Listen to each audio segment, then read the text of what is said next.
সবাইকে আজকে ছিল আশফির জন্মদিন, তো আমরা একটা রেস্টুরেন্টে চলে গেছিলাম যেখানে আমাদের সবাইকার ইনভিটেশন ছিল।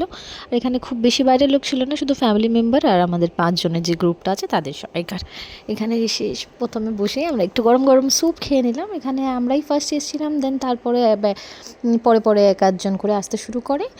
আর আমি আর পারুল বসে বসে গল্প করছিলাম, তখনও কেক কাট হয়নি। আমাদের ফার্স্টেই স্যুপ দেওয়া হয়েছিল খাওয়ার জন্য, দেন কেক কাটিং হয়েছে। ওখানে মানে বাচ্চা কাচ্চাদের ভিড় ছিল বলে আমি ওখানে যাইনি। দেন আমরা কেক খেয়ে তারপরে আমাদেরকে নুডলস দেওয়া হয়ে গেছিলো স্টার্টারে, আর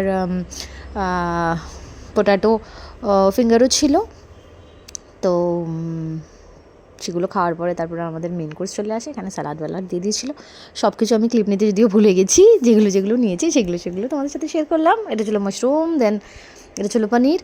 যেহেতু এখানে ভেজ খাবারই বেশি হয়, বেশিরভাগ প্রোগ্রামে ভেজই খাওয়ানো হয়, কিন্তু এই রেস্টুরেন্টটার খাবার খুব ভালো। আমি মিক্সড ভেজ ট্রাই করেছিলাম, একদম কম, কিন্তু খুব একটা আমার ভালো লাগেনি।